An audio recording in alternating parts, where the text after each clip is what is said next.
This story from the gospel, this reads like a story about hard feelings, hard hearts, community broken. All of this rancor, all this division, all over hand washing. Who would want to join a community like this? Who would want to follow a leader like Jesus, so wrapped up in this argument over defilement? It seems beneath him somehow. To start to understand this story, I think it helps to ask, what does it mean? What does it mean to say that a person is defiled? It's an ugly word in any language. But here, defilement, it does not mean moral failure, even deep moral failure. It doesn't mean anything like that. Defilement, instead, means something very, very specific. It has to do with the book of Leviticus. This word, defilement, it comes straight out of the book of Leviticus. And at the heart of the logic of the book of Leviticus is the idea that what is inside the community is holy, and it is healthy, and it is wholesome. And what is outside the community, well, it is unhealthy, unwholesome, unholy. Inside the community, there is God. Outside the community, there is not God. So it's important to keep these things separate, to keep them far away from each other, so that if a person from inside of the community goes out and has contact with foreign people or with impure food or in any way gets mixed up with what is happening out there, they're considered contaminated with an invisible kind of defilement. Something you can't see or touch, but if you come in contact with another person from inside the community while you're contaminated, then the contamination spreads from person to person and person, infecting others. And so, in order to protect the community, if someone was contaminated, they would be quarantined temporarily. They had to undergo a time of cleansing when they would wash themselves carefully and stay away from other people. Now, how intensively they needed to wash and how long they needed to be quarantined, well, that depended on how seriously they had been contaminated. This defilement, this contamination, it does not have to do with moral failure. It's nothing like that. Instead, it has to do with trying to keep what is inside the community, and to keep what is outside the community, outside the community. That's what's at stake here. What is in and what is out? Who is in and who is out? Enter the Pharisees. The Pharisees, who were, by their way, a kind of a popular religious reform movement, contemporary to the time of Jesus. They were reformers, and they were instituting some reforms, trying to make the Leviticus defilement codes a bit more welcoming, a bit more gracious, a bit easier to abide by for everyone. They believed that, among other reforms, it should be the case that before a group of people sat down to a meal to eat together, everybody, whether they had come into contact with anything contaminated or not, everybody should, all of them, publicly wash their hands in front of everybody. Now, this was in keeping, I suppose, with the law of Leviticus, but if a person had not been contaminated, why should they have to wash their hands? Well, just imagine. If a group of people sits down for a meal, meant to be an opportunity for community, for people to grow closer to one another. If a whole group of people sits down to a meal, hands dry as a bone, and one among them gets up to wash their hands, it would sort of make you wonder, what had they been up to all day? What had they been doing such that now they have to go wash their hands? What's wrong with them? By having everyone, whether they had stayed inside the community all day or been out in the world, by having everyone wash their hands all together, it turned what had been an opportunity for singling people out, it turned that into an opportunity for everyone to be on the same footing, to draw people together in a community practice that made sure that everyone was on the same page.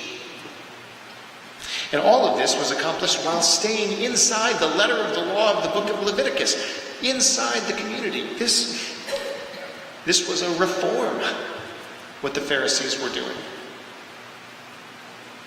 And Jesus, too, he had a reputation for being a reformer. And I think that's probably why the Pharisees came to see Jesus. All the way from Jerusalem to Galilee, no small journey, by the way. They travel across the whole country to go and see Jesus, to meet him, to find out if here was a kindred spirit of reform, a person perhaps with whom they might join forces even. But when they meet Jesus and they sit down to share a meal with him, they notice that there is no community hand washing. People simply start eating, and when the Pharisees get up to wash their hands, they stick out like sore thumbs. It's obvious they don't belong, and so, not having been welcomed into that particular meal, they ask Jesus, why? Why do your followers not keep to the tradition?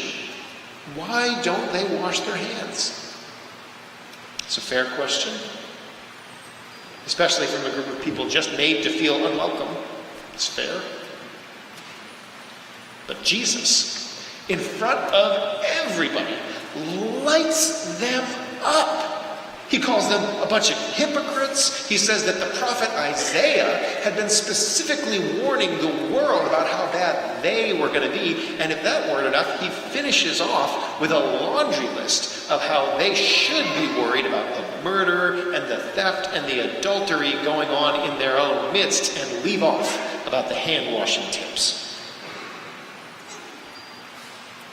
Now, if they had not already felt unwelcome, well, hard feelings, hard hearts, community broken, all this rancor, all this division, all over hand washing.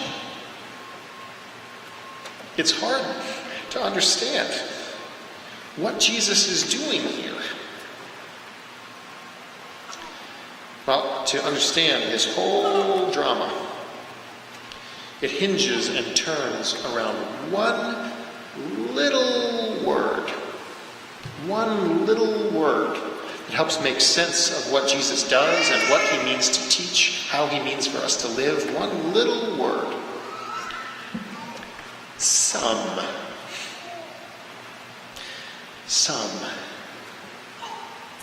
Our passage, it says that some of Jesus' disciples didn't wash their hands before the meal, meaning that some did. Some of Jesus' followers held to the holiness codes of the book of Leviticus, and some did not. Some of Jesus' followers were pillars of the community, and some of Jesus' followers were so far outside the bonds of the community, outside of the holiness codes that governed it, that no amount of hand washing was ever going to make anybody think that they were ritually clean. People whose bodies didn't work the same way as others. People whose bodies didn't look the same way as others. People who didn't make their living in polite ways, but did what they had to do to survive. People whose families didn't look the same way as other people's. People who could not pass for respectable with just a splash of water. People who would stick out like sore thumbs no matter what they did. Those are the people. Those are the people Jesus was worried about making feel welcome. There's nothing wrong.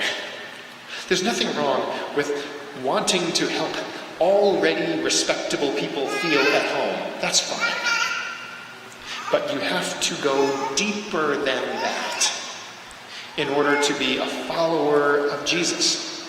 It has to be deeper than the surface, deeper than the skin, deep all the way down to the heart, to how we view other people.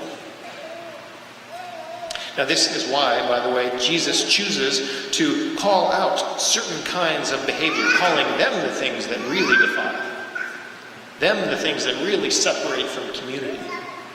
Murder and theft and adultery and greed and lying and tearing down people's reputations. Jesus says those are the things you really have to worry about if you care about keeping the community together. Those are the things you really have to worry about if you care about defilement. Now, this is not just a generic laundry list of sins, by the way. It's not even a laundry list of the most serious sins, because absent from this are some big ones, like not working on the Sabbath, not taking God's name in vain, not worshiping other gods. Those things are simply absent from this list.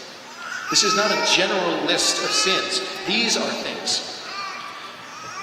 things that have a logic to them. Jesus says murder, theft, greed, adultery, tearing down people's reputations. These are sins that flow from believing that I am worth more than other people.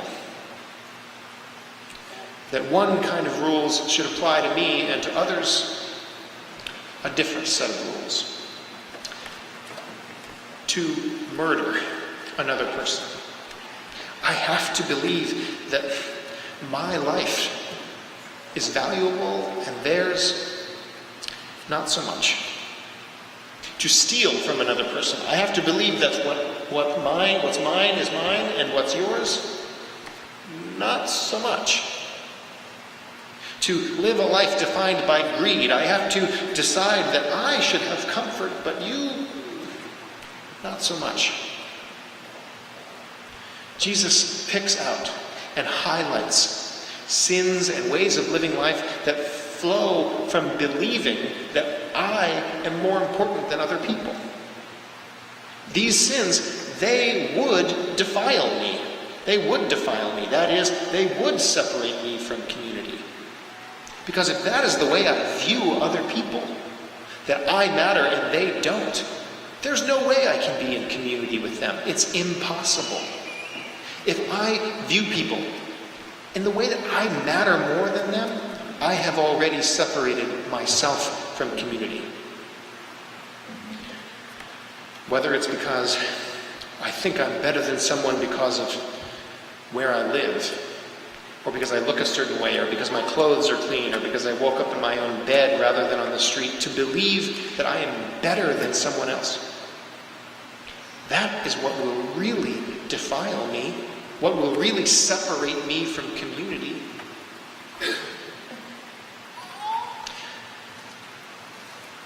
The Pharisees, they were on the right track. They were.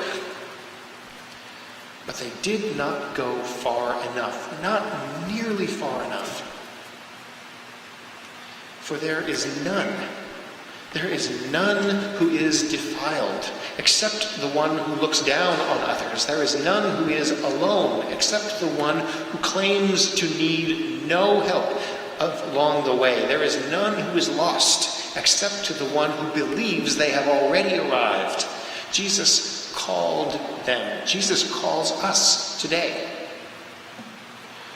to go more deeply in welcoming the outsider,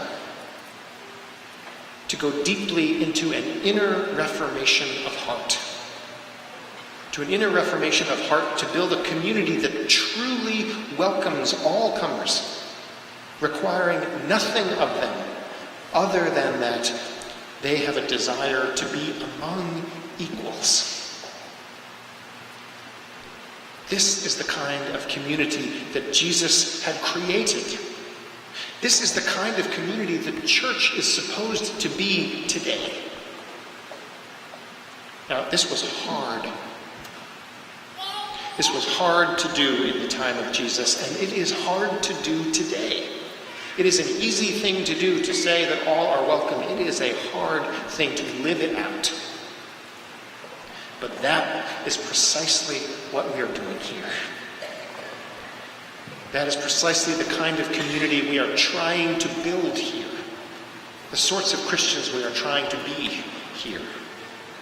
And if you would like to help us in that, if you would like to be a part of the community, then there is something you can do to help us. There is. And that is to be yourself.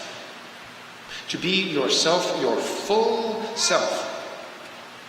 In all of your wonderfulness and in all of your brokenness, bring your full self to this place, and you will have made a beginning.